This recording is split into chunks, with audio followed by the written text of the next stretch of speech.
Typical conventions of a short film are hard to define. However, there are some loose conventions connected with short films. According to the BFI, they usually vary in length between 1 and 40 minutes long. Any longer and it would be a full-length feature film. Due to the short production timescale and low budget, there is usually one main location which tends to have everyday mise en scene. The cast is usually between 1 and 3 people. This is because in such short time it would be difficult for the audience to relate and connect to too many. I follow both of these conventions with a 5-minute short film and only 2 characters. Short films tend to have a low budget as they are often made by aspiring directors who don't have the same budget as a full-length feature film. As a result of this, it is also very unlikely to have any star cast or an extravagant mise en scene. Within a short film, you don't have to stick specifically with one genre. This is because short films are usually made for creativity rather than for making money. If you are looking to make money, you usually stick to one genre as that will attract an audience. Lastly, short films tend to finish with a twist of some sort right at the end. In my case, the mistake wish that makes a protagonist disappear. I noticed these conventions within all the short films I researched, such as Little Larry, which had one main protagonist and a twist right at the end, where another character was introduced which was unexpected but made the moral clear. In order to become more familiar with short films, I watched many and was able to gain knowledge of what works best and features that I liked and wanted to include in my film. From these, I was inspired to pick out features that I thought worked well following the short film conventions, such as having one main protagonist. I created the character of a 15-year-old girl who lives at home with her mum, who she has a rocky relationship with. The film focuses on her and her journey after finding out she now owns a magic notebook. Introducing too many characters can lead to the audience being unable to connect with the protagonist and understand her story. From my research, I found that seemingly ordinary narratives and locations worked best, with a twist such as the black hole being magic in the black hole, which was set in an office. These ultimately tend to end up with a moral message to the audience. In The Best Medicine, it is that you shouldn't mind your insecurities, as others have them too. The black holes is not to be too greedy. Mine was based around be careful what you wish for. I chose this moral after mind mapping ideas for the narrative, as it was the most obvious and fitted perfectly with the theme that I wanted to create. To do this, I had to produce a scene where the character makes a quick, unthoughtful wish and instantly regrets it, but it is too late for her to change anything. This portrays the message to the audience to think carefully about what you actually want and what is most important. Both diegetic and non-diegetic sounds are needed to portray the mood of the film. With little time, it is essential for helping the audience understand the atmosphere. For example, with Little Larry, the music is smooth but quirky, which has been used to represent the character. It is also quite sombre and has some sadness to it, which signifies his emotions. However, when he becomes older and meets the girl, the music changes completely to something much more upbeat with a faster tempo that reflects the mood and goes with the newfound colour palette used. For my sound, I created a score which followed the mood of the film. It was soft and uplifting at first, as this reflected not only the mood of the film, but also of the character.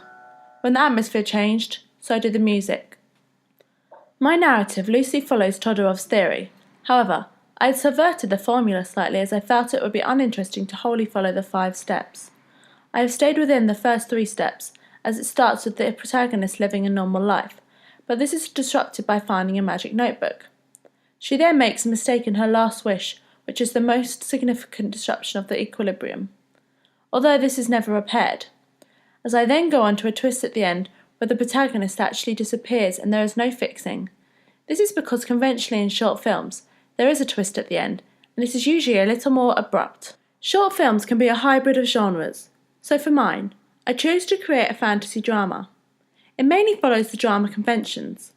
These are real-life situations with realistic characters, settings and stories. I followed this by having a family setting with a mother and a daughter living in their home, apart from the magic notebook where I turned away from the drama convention and into fantasy. It portrays the development of the character, like in the short film Little Larry, where the main character Larry goes through his day-to-day life and eventually grows and changes from a child into an adult. My protagonist goes through a journey where at first her wishes are only beneficial for her, like being popular. The short film follows her through this and the audience see how her wishes change when her relationship with her mum transforms. It is usually mixed with another genre like comedy or tragedy, however, not usually with fantasy. I decided to put the two together because I had previously seen it done in a similar way in The Best Medicine and thought it worked well. It also allowed me to keep things modest, but not boring without costing too much. The Best Medicine is a mixture of comedy and fantasy. The conventions of a fantasy are quite different. A prop is usually used, such as a magic wand or book of spells, or in my case, a magical notebook. The Best Medicine uses potions. I didn't want to have something extremely stereotypical like a wand in my film, because as it is a short film with a short time span and low budget, it was easier to keep things simple and not be too conventional. Most fantasy films have very large budgets. This is needed mainly for the special effects, such as making someone fly or an explosion. With such a low budget, there was no way that I could have used any of these in my film. Instead, I used an everyday object with implied magical powers. The cast often wear very specific costumes, but because I mixed with drama, I didn't use any unusual costumes and kept to everyday clothes. It also made it more relatable. They are set in a magical or make-believe land. I didn't follow this either because it is the opposite of a drama and would have been much harder to create to a good standard with such a low budget. As well as following conventions for my short film, I also followed some conventions when it came to my film poster and review. It is harder to define the conventions for these ancillary tasks, as typically they would not be produced with a short film. I also found it harder as I was unable to find a number of fantasy dramas that targeted females aged 13 to 17.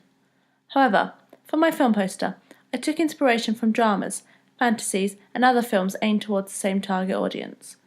I analysed Bedtime Stories and 13 Going on 30, where I realised that the protagonist took up the majority of the poster for both with a medium-long shot. 13 Going on 30 was the most similar to my film.